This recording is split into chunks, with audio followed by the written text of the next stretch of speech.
నమస్తే, welcome to our channel. నేను సౌజన్య.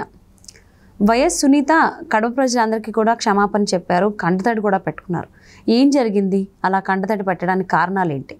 ఈ అంశానికి సంబంధించి మనతో మాట్లాడడానికి, మరిన్ని విషయాలను మనతో పంచుకోవడానికి ఈరోజు మనతో పాటు ఉన్నారు టీటీడీపీ స్పోక్స్ పర్సన్ సూర్యదేవర్ లత గారు ఉన్నారు. వారితో మాట్లాడదాం.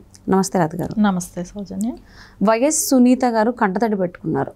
అలా అంతేకాకుండా కంటతడి పెట్టుకుంటూ కూడా కడప ప్రజలందరికీ కూడా క్షమాపణ చెప్పారు అని చెప్పేసి కొన్ని కథనాలు వస్తూ ఉన్నాయి. అసలు ఏం జరిగింది? ఆవిడ కంటతడి పెట్టడానికి కారణం ఏంటి? ఆబ్వియస్లీ ఉంటుంది కదా బాధ. ఒక తండ్రి చనిపోయిన విధానాన్ని అంటే వాళ్ళకి ఇన్ని సంవత్సరాలైనా న్యాయం జరగకపోవటం, ఎవరైతే వాళ్ళ చుట్టాలనే వాళ్ళ బ్రదర్ కదా, ఓన్ బ్రదర్ లాంటి వాళ్ళే కదా, సో వాళ్ళ దగ్గర కూడా న్యాయం జరగలేదు. 5 సంవత్సరాలుగా వాళ్ళు చేయగలిగిన వాళ్ళు ఉండి కూడా ఆ స్థానంలో న్యాయం జరగలేదు. సరే, ఇప్పుడైనా ప్రజా కోర్టుకు వచ్చి మనం న్యాయం అనేది జరుగుతుంది అని తను పాటుపడుతుంది కదా. సో గత 5 ఏళ్ళుగా పాపం కడపలో కానివ్వండి, తర్వాత ఆంధ్రాలో అమరావతి హైకోర్టే కానివ్వండి, తర్వాత ఇక్కడ హైదరాబాద్లో హైకోర్టే కానివ్వండి, సుప్రీంకోర్టే కానివ్వండి, ఢిల్లీకి, ఇంకా అక్కడ ప్రెస్ మీట్లే కానివ్వండి, హైదరాబాద్ ప్రెస్ మీట్లే కానివ్వండి, కడపలో ప్రెస్ మీట్లే కానివ్వండి, అమరావతిలో ప్రెస్ మీట్లే కానీ ఇన్ని చోట్ల ఎన్ని మాట్లాడి ఎన్ని చేస్తున్నా కూడా ఇంకా ప్రాసెస్ ప్రొలాంగ్ అవుతూనే ఉంది. సరే, దానిలో ఆయనకి సరైన న్యాయం అయితే ఇప్పటి వరకు కూడా జరగలేదు. సరే, అవన్నీ మనం మన బాధల్ని ఎక్స్ప్రెస్ చేసుకోవాల్సింది ప్రజలకే కదా తెలియాల్సింది. సో ప్రజల ద్వారా మనకు న్యాయం జరుగుతుంది అనే ఆలోచనతో వాళ్ళు ప్రజా కోర్టుకు అనేది రావటం జరిగింది. సరే, అక్కడికి వచ్చి వాళ్ళు చెప్పుకుంటున్నారు, కొన్ని మీటింగ్లకు అటెండ్ అయ్యారు, బహిరంగ సభలు పెట్టుకున్నారు. ఇవన్నీ జరిగిన తర్వాత ఇప్పుడు వాళ్ళు కోర్టుకు వెళ్ళటం, ఎవరు జగన్మోహన్ రెడ్డి కానివ్వండి, అవినాష్ రెడ్డి, వీళ్ళందరూ ప్లానే కదా అది జిల్లా అధ్యక్షుడు ఉంటారు కదా, కడప జిల్లా అధ్యక్షుడు సురేష్ రెడ్డి. సో ఆయన దగ్గర ఆయన మూలతో కేసు వేయించడం జరిగింది కడప కోర్టులో. అంటే వివేకానంద రెడ్డి గారి ఆయనకి జరిగిన ఇన్సిడెంట్ మర్డర్ కదా, హత్య కదా ఆయన్ని చేసింది. ఆ హత్య గురించి మాట్లాడకూడదు బహిరంగ సభల్లో ఎక్కడ మాట్లాడకూడదు. అంటే ఎవరెవరు మాట్లాడకూడదు, ఎవరు పేర్లు ఇచ్చారు వాళ్ళు అనుకుంటే అక్కడ సునీత గారి పేరు, షర్మిల గారి పేరు, నారా చంద్రబాబు నాయుడు గారి పేరు, లోకేష్ గారి పేరు, ఇప్పుడు పురంధరేశ్వరి గారి పేరు, పవన్ కళ్యాణ్ గారి పేరు ఇవ్వటం జరిగింది. అదేలాగా అక్కడ పులివెందుల నియోజకవర్గానికి బీటెక్ రవి అని ఆయన కంటెస్ట్ చేస్తున్నారు కాబట్టి ఆయన పేరు కూడా ఇవ్వటం జరిగింది. సో వీళ్ళందరూ కూడా బహిరంగ సభలలో వివేకానంద రెడ్డి గారి హత్య గురించి డిస్కస్ చేయటమే కానివ్వండి, అక్కడ వాళ్ళు మాట్లాడటమే కానివ్వండి జరుగుతుందని వాళ్ళు కోర్టుకి ఆశ్రమించారు. కోర్టులో వాళ్ళ పక్షానే వచ్చింది. సరే, దీన్ని హైకోర్టుకి వెళ్ళారు. రేపు హైకోర్టులో వాళ్ళు సునీత గారు వాళ్ళు వేస్తున్నారు. సో హైకోర్టులో వీళ్ళకి న్యాయం జరుగుతుందని అనిపిస్తుంది. ఎందుకంటే ఇది దాచిపెట్టుకుంటే దాగే విషయం కాదు కదా. సో అది ప్రజలకు తెలియని విషయం కాదు. ఆ విషయం కూడా జగన్మోహన్ రెడ్డి చెప్పాడు, బహిరంగంగా చెప్పాడు ఆయన కూడా. సో ఆయన కూడా బహిరంగంగానే పేరు తీశాడు. సో బహిరంగంగానే అవినాష్ రెడ్డి ప్రెస్ మీట్ పెట్టి ఆయన చెప్పాల్సింది చెప్పాడు. ఆ రోజు ఎందుకు ఇంకా బహిరంగంగానే కొన్ని వీడియోలు రిలీజ్ చేశారు. ఆయన గురించి కొన్ని వీడియోలు అపోజిషన్ వాళ్ళు రిలీజ్ చేసినవి కూడా ఉన్నాయి కదా. ఇప్పుడు అంటే ఆయన బతుకున్నప్పుడు ఎలా ఉన్నాడు, వేరే వాళ్ళతో ఉండటం, ఇవన్నీ కూడా అంటే సెకండ్ వైఫ్ కిందే కానివ్వండి, వాళ్ళందరితో ఉన్న ఫోటోలు కూడా ఫొటోస్ వీడియోస్ అన్నీ రిలీజ్ చేశారు. ఇవన్నీ కూడా నిన్న కూడా జరిగినాయి. కానీ మళ్ళీ అలా చేయడం ఇలాంటి జడ్జిమెంట్ రావటమే కానివ్వండి. ఇది ఇంకా 30వ తారీఖుకి వాయిదా ఉంది. ఇంకా అది కంప్లీట్ ఏం అవ్వలేదు, ఇంకా వాయిదా కూడా ఉంది. ఈ లోపల వీళ్ళు హైకోర్టుకి వెళ్తారు. కానీ ఏదేమైనా కూడా ఇది మటుకు చాలా దారుణమైన విషయం. ఎందుకంటే ప్రజలకు దగ్గరికి వెళ్ళి ఇప్పుడు అన్ని సంవత్సరాలు 5 సంవత్సరాలు వైఫల్యాలు చెప్పుకునే దానిలో ఇది ఒకటి మెయిన్ వైఫల్యం. ఇది వాళ్ళ చేతిలో అవకాశం ఉండి వాళ్ళు ఎవరిని కొమ్ము కాస్తున్నారు, ఎవరి కోసం పనిచేస్తున్నారు. సో ఒక హత్య చేసిన వాళ్ళు ఈజీగా తప్పించుకోవచ్చా? రేపు పొద్దున ప్రజలకు ఏంట్లాంటి మెసేజ్ ఇస్తాం అంటే పలుకుబడి, హోదా, డబ్బు ఉంటే ఎవరైనా చంపేసేసి వెళ్ళిపోవచ్చు అనేటట్టే ఉంది కదా. సో వాళ్ళకి అధికారం అడ్డం పెట్టుకొని తప్పించుకోవచ్చు అన్నట్టే ఉంది కదా. సో దీని మూలన వాళ్ళ సఫరర్స్ ఎంతమంది? సరే, అమాయకుల మీద ఎంతమంది మీద నెట్టుతున్నారు? కొన్ని కేసులు మనం చూస్తున్నాం. ఇప్పుడు గులకరాయి ఇష్యూ చూద్దాం.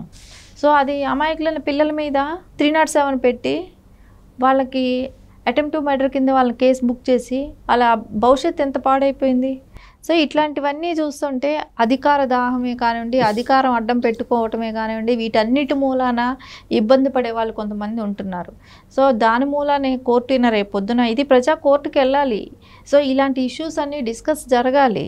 సో ఇంత దారుణమైన పరిస్థితులు జరిగినప్పుడు దాని మీద డిస్కషన్ జరిగితేనే కదా ఎవరికి ఓటేయాలి, ఎవరిది రైటు, ఎవరిది తప్పు, ఆ టైంలో ఎవరేం చేశారు, ఏం జరిగిందనేది తెలిసే అవకాశం ఉంటుంది. ఖచ్చితంగా దీని గురించి అయితే రేపు హైకోర్టు అయినా సరే ప్రజా డెసిషన్కి వదలాలి. సో ఇప్పుడు వీళ్ళు చెప్తారండి, చెప్పినంత మాత్రాన ఓటేయాలనేది ఉండదు కదా. సో వాళ్ళకి ఒక ఆలోచించుకునే అవకాశం ఇస్తారు కదా. సో వాళ్ళని ఏమి తీసుకెళ్ళి ఇంకు పెట్టి మీరు ఇక్కడ ఓటేయండి, ఇక్కడ బటన్ నొక్కండి అని అయితే చెప్పరు కదా ఓటర్స్ని. సో ఎందుకు ఈ విషయంలో మటుకు అదే నారా చంద్రబాబు నాయుడు గారిని చంపండి, కాల్చండి, పొడచండి అని మాట్లాడిన రోజులు ఆ రోజు ఎందుకు ఈ కోర్టు ఇలాంటి డెసిషన్ తీసుకోలేదు? సో ఆ రోజు ఖండించాల్సింది ఉండేది కదా. సరే నేను కోర్టులను తప్పు పెట్టట్లేదు, ఈసీ కూడా మొటిక్కాయలు వేసింది, కానీ మళ్ళీ రిపీట్ మాట్లాడుతున్నారు కదా. సో ఎక్కడ వాళ్ళు కంట్రోల్ అయ్యారు? ఇదన్నీ ప్రజలకు తెలియదు అనుకుంటున్నారా? కానీ ఈ విషయాలన్నీ కూడా ప్రజల్లోకి వెళ్ళాలి, ప్రజల డిస్కషన్ జరగాలి. సో వాళ్ళకి చర్చించుకునే అవకాశం కల్పించి అప్పుడు ఓటుకి వాళ్ళకి వేసుకునే స్వేచ్ఛ వాళ్ళకి ఇవ్వాలి. అంతేగాని మీరు ఈ విషయం గురించి మాట్లాడకండి, ఈ విషయం గురించే మాట్లాడండి అని అంటే ఏంటి? వాళ్ళకి మాట్లాడుకునే స్వేచ్ఛ కూడా లేదా ఎవరికి? అంటే మాట్లాడుకునే స్వేచ్ఛ అంటే ఏంటి? మీరు అపోజిషన్ వాళ్ళని కొట్టండి, నరకండి, చంపండి, కాల్ చేయండి అని మాట్లాడటం కరెక్టు. వీళ్ళు మాట్లాడేది అదే కదా. వైకాపా నాయకులు అదే మాట్లాడతారు. వాళ్ళు వస్తే కొట్టండి, కాల్చిపడేయాలి ఇట్లా మాట్లాడినప్పుడు ఎవరు అప్పుడు ఎందుకు అందరూ ఊరుకున్నారు? సో ఈరోజు ఏదైతే హత్య జరిగిందో దాని గురించి డిస్కషన్ ఉండకూడదు అనే కండిషన్ ఏంటి? ఇది ప్రజలకి స్వేచ్ఛ అనేది లేకుండా పోయిందా? మనం ఎక్కడున్నాం? ఇండియాలో ఉంటున్నామా? ఏపీ రాష్ట్రంలో ఉన్నాం. మనం ఒకళ్ళ గురించి ఒక హత్య జరిగింది దాని గురించి డిస్కస్ చేసుకునే ఇది కూడా లేదా? వాళ్ళు ఎవరైనా ఇంకొకరిని చంపమని ఏమైనా చెప్తున్నారా? లేదు కదా. ఇప్పుడు అదే సునీత కానీ షర్మిల గారు కానీ వీళ్ళందరూ కూడా అవతలాల్ని చంపండి కొట్టండి అని చెప్పట్లేదు కదా. వాళ్ళు ఏం చెప్తున్నారు? ఎంతసేపు ఎలా జరిగింది, అది ఎవరు అతన్ని కాపాడుతున్నారు, అతన్ని ఎందుకు పట్టుకోలేదు, హంతకుల్ని ఎందుకు కొమ్ముగాస్తున్నారు అనేది వాళ్ళ క్వశ్చన్. అవును, సునీత గారు కూడా అదే అన్నారు. న్యాయం కోసం ప్రజా తీర్పు కోరుతుంటే నన్ను ఇబ్బందులు పెడుతున్నారు, ఈవెన్ నా పైన కేసులు కూడా పెడుతున్నారు ప్రచారం చేయకుండా అని కూడా ఆవిడ చెప్పడం జరిగింది, పేర్కొండ.